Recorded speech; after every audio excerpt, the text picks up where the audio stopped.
time of day I'm watching what you're saying, yeah. Only pair of J's I wear, he was playing it. Retro, let's go, I feel like Escobar. What's up, everybody? You're tuning in to Kickback Sports, Episode 5. I'm your host, Brendan Willett, here with your co-host, Alex Hunt. And today we're going to be starting our divisional breakdowns in the NFL, starting here with the NFC EAST. And we're going to start with the worst team and the most controversial team, the Washington Redskins. The Redskins decided to wipe out their whole entire coaching staff, fire everyone, fire Bruce Allen, just leaving Dan Snyder there to figure things out. They go ahead and pick up Ron Rivera as their head coach and Jack Del Rio as defensive coordinator. The big culture change down there. Have a big draft class with getting Chase Young. Got a tackle from LSU. Antonio Gibbons, a running back, he was wide receiver that they're going to use as a specialist. And then another wide receiver from Liberty that looks like he could be a special talent in a really talented draft class.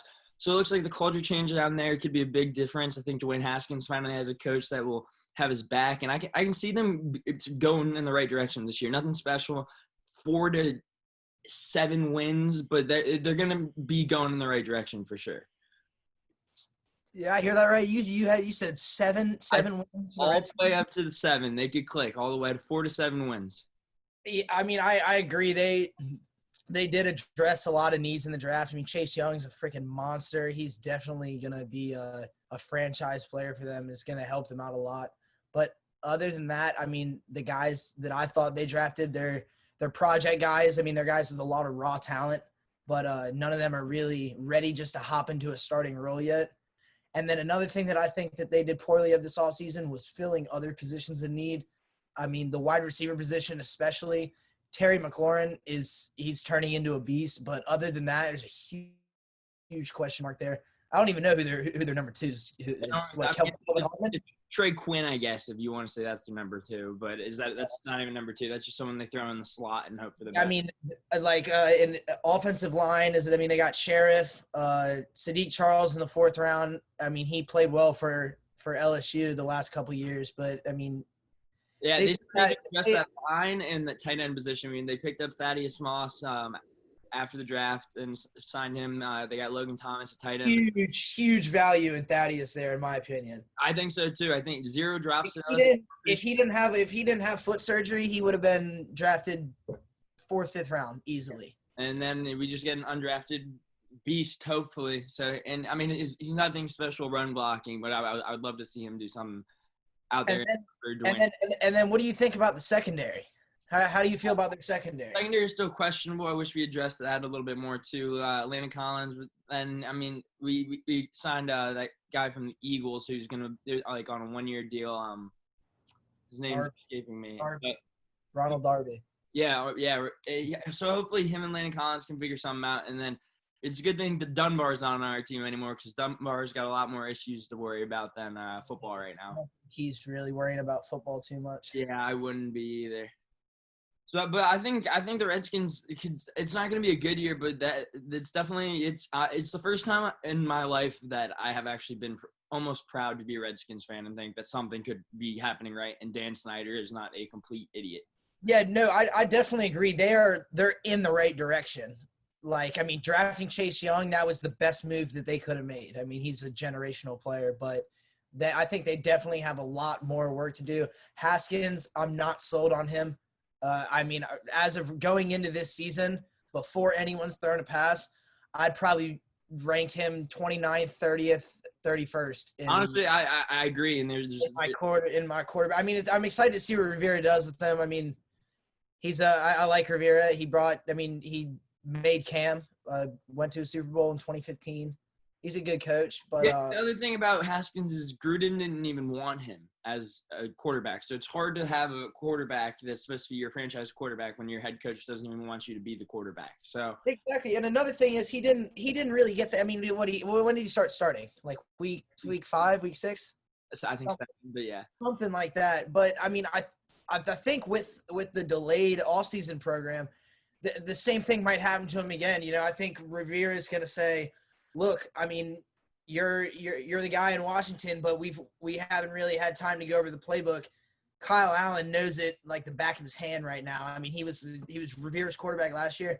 I wouldn't be surprised if they gave Kyle Allen a couple starts for him to do I poorly. don't know if he'll get the starts, but I still don't even like that we gave up a 5th-round pick for Kyle Allen. I understand the thought process and everything behind it, but I would have rather had that 5th-round pick than go ahead and get a backup quarterback.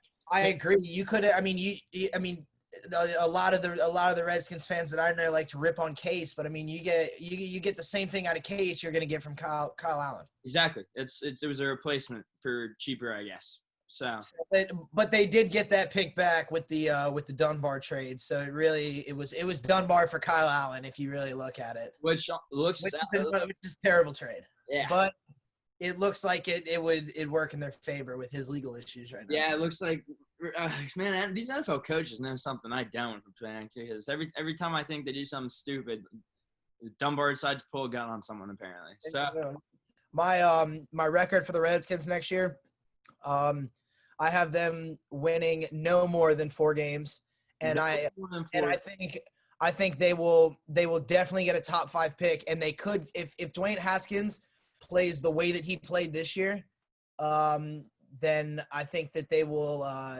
and they get the number 1 pick, that they will consider Trevor Lawrence with that pick. Honestly, and I wish Haskins is the guy, but if that happens, that's not the end of the world to me. It's not the end of the world at all. No, I was fine with if we didn't draft Chase Young and traded a draft pick away, everything in my room would be destroyed, and I would not be a Redskins fan anymore. I just want to point that out too, because that would have been the dumbest thing.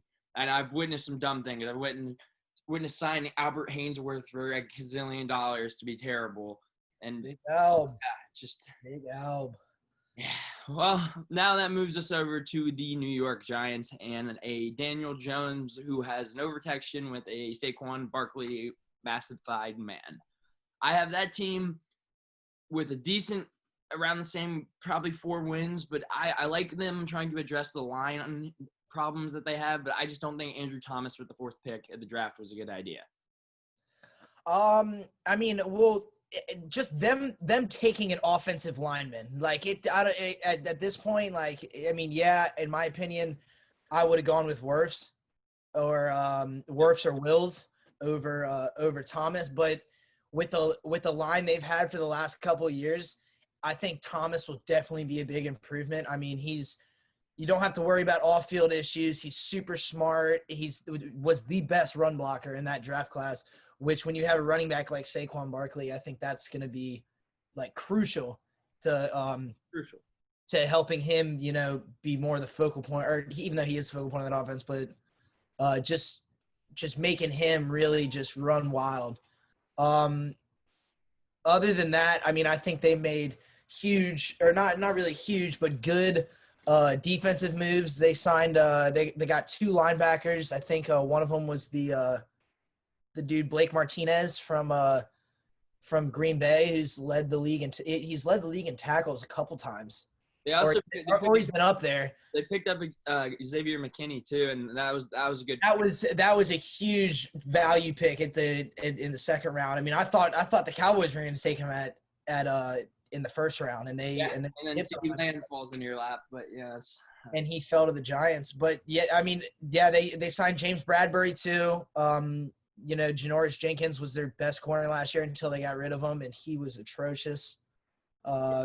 I think they're another team that's moving in the right direction. I mean, Leonard Floyd, and then one guy I'm excited for the Giants this year is O'Shane Exeminis from ODU, drafted in the 3rd round last year.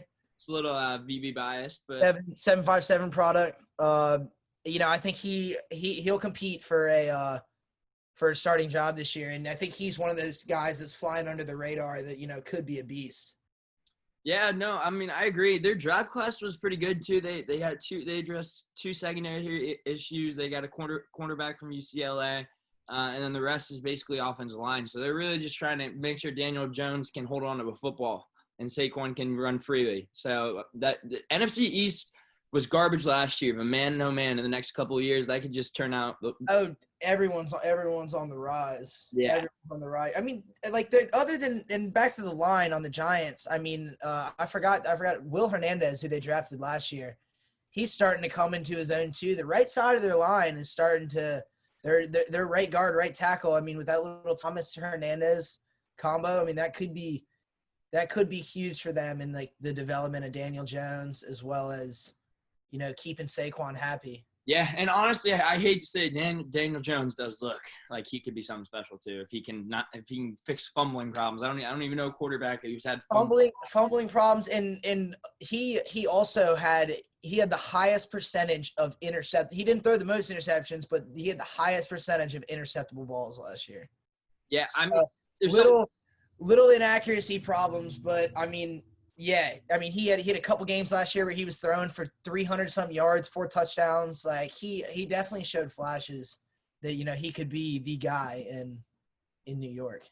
Yeah, I mean, the NFC East is just going to be a cool division. Like, there's nothing else to say, especially now that CeeDee Lamb has joined the Dallas Cowboys' already stacked skills and offensive line.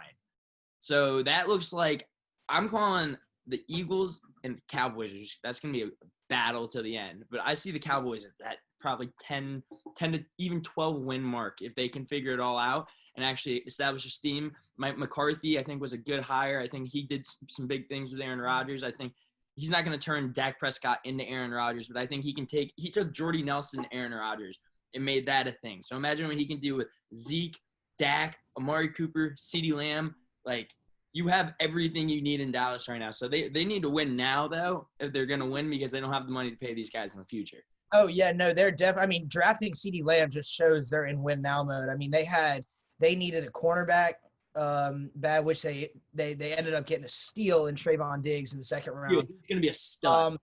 They needed a safety, which they passed on, and then they also needed an edge rusher. I thought they were going to take K'Lavon Chasen with that pick, and I think McCarthy just stepped in there and overruled. Just let me get CeeDee.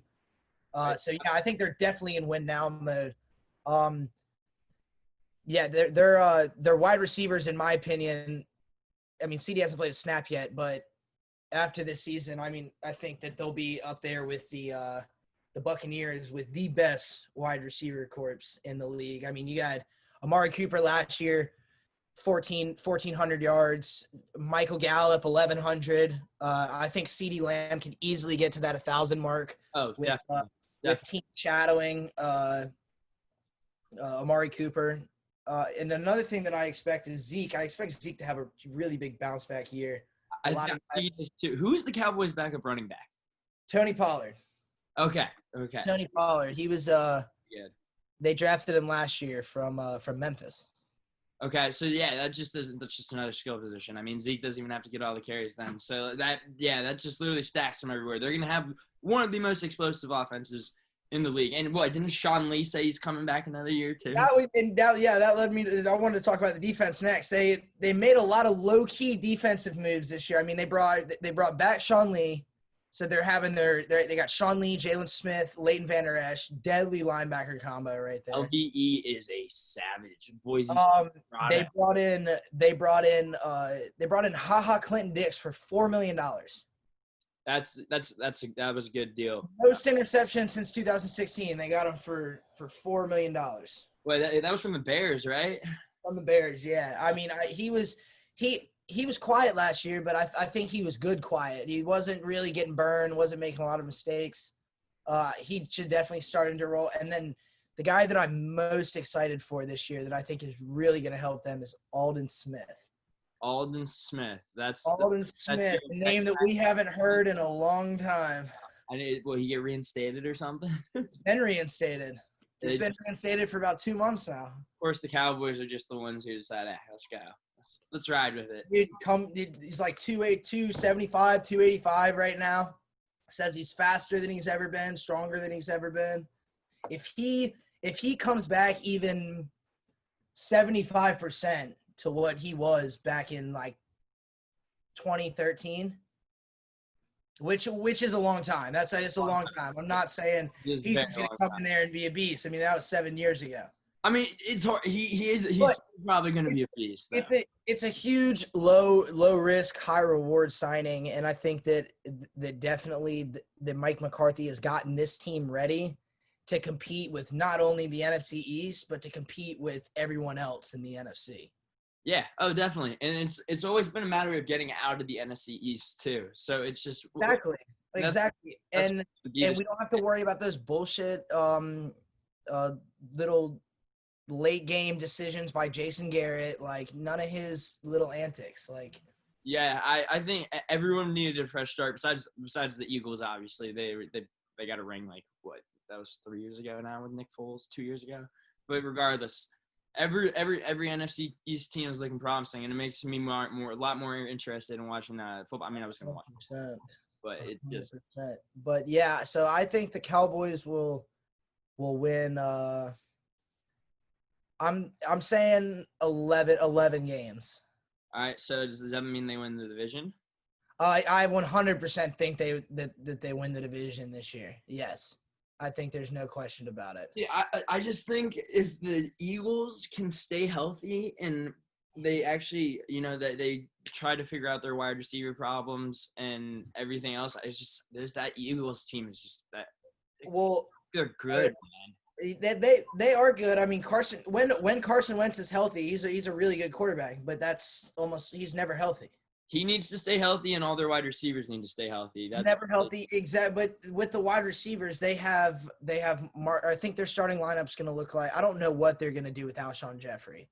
Yeah, and they got Jalen Reagor, and you can't forget they just got Jalen Hurts. Whatever they're going to decide to do with that. I'm not. I mean, he's good. I like Jalen Hurts, but I think he's gonna get in kind of like the role that Taysom Hill has. I don't think he's an athlete like Taysom Hill, though. I don't think he can. He's a pretty good athlete. I mean, I'm not saying he's not. Like, I just don't. Pretty good athlete. I mean, but I think that that he's not really a game changer. He's not gonna having him on the field isn't gonna. He might throw some of the defenses off, have a few good plays, but it's not going to be something that's causing problems for defenses. I just don't understand why that's the Eagles' second round pick. You need a backup quarterback because Carson Wentz gets hurt all the time, but Carson Wentz is still like 25. Like, he's not old or anything. But you got to look at I'm pretty sure he's gotten hurt every year since like going back to like his junior year of college. Like, he's been hurt a lot. Yeah. Like way more than just a torn ACL and like maybe he was out for 6 weeks with a concussion. Like, he's been hurt. He's got a lot of his body, like different body parts that have been hurt. So I think this was just, hey, we got an opportunity to get Jalen Hurts here. We'll develop him. We could use him in the role that Taysom Hill has to our advantage. Worst case scenario, Carson Wentz gets washed, wears out. We have Jalen Hurts, who's been polished, ready to go for 2-3 years now. Yeah, I mean, it's a safety pick, but I feel like the Eagles are kind of in that win now mode too. I mean, I feel like they have everything. I agree. I mean, they just traded for Darius Slay. It's great to add to that secondary, but pisses me off. They signed Javon Hargrave from Pittsburgh, who's been one of the elite run stoppers in our league, or not. I don't know why I said our league in the National Football League for a few years now. But I think a problem that they're going to have this year, other than their receivers, is their offensive line. I mean, they've been known to have a pretty good offensive line. They lost Jason Peters, so they have a new left tackle coming in. Brandon Brooks, their all-pro guard, tore his Achilles a couple weeks ago. He's missing the whole season. They're going to have somebody new come in there. And then they only drafted one tackle too, so that was all they addressed in the draft. So they drafted a tackle last year though in the first round, and they spent a year keeping him on the bench. So yeah, maybe they will have something. He's going to slot into Peters. Actually, they had him playing guard last year. I apologize. They had him playing guard last year, and he's moving over to take Jason Peters' role. But I think really the only solid points they have in that line is Lane Johnson, who's also had an injury history over the past couple of years. Kelsey's a beast too. Yeah, he is a beast. He was and that was a 6th-round pick that just turned out that. I think that the Eagles are the worst team in the division set up for the future. Yes, absolutely. I think the Eagles will win the division this year with probably the 10 to 12 win mark. Two teams are coming out of the NFC East. It's going to be the Cowboys and the Eagles. I think both of those teams can get out of there. Yeah, I agree. Yeah, I mean, dude, it's cool to think that football in the NFC East is not just going to be all garbage talk. The Redskins and the Giants, yes, that will be garbage talk, but it's promising and starting to look a little bit like the AFC West used to look like, and how bad they used to be. And look at them. I don't think the Redskins and Giants are going to be – it's not like garbage talk. I mean, it's kind of like – I'd say it's kind of like putting two kids in a wheelchair in a fight together. Like, yeah, like it's still going to be even, but, like, it's just – like we will catch one win against Cowboys this year, though. Wait on it. I don't know when it's going to come, but it's going to come in Dallas. And Haskins is going to throw for like 300 yards and 4 touchdowns, and we're going to strap CD Lamb. It's going to happen. You're going to strap CD Lamb, and then who's going to cover Amari? And who's going to cover Michael Gallup? And then while they're being covered, what about if he fakes the handoff? Who's going to be there to stop Zeke? Chase Young, baby. Chase Young, Montez Sweat, Ryan Kerrigan. We don't even have a dynamic duo. We got a dynamic trio. You just named 3 defensive ends, and they have – so we have 3 on the field. We don't even care. We're not running a 4-3. We're going to run like a 5-2. with two right ends. Yeah. All right, everybody. This has been episode 5 of Kickback Sports Talk with your host, Brendan Willett, and your co-host, Alex Hunt, signing off. Peace. It's a new day, making plays, Bobby Boucher, got a crib with a few mates, Batman like Bruce Wayne. I feel like my name is Escobar. I go extra hard, extra regular, but I'm upper echelon.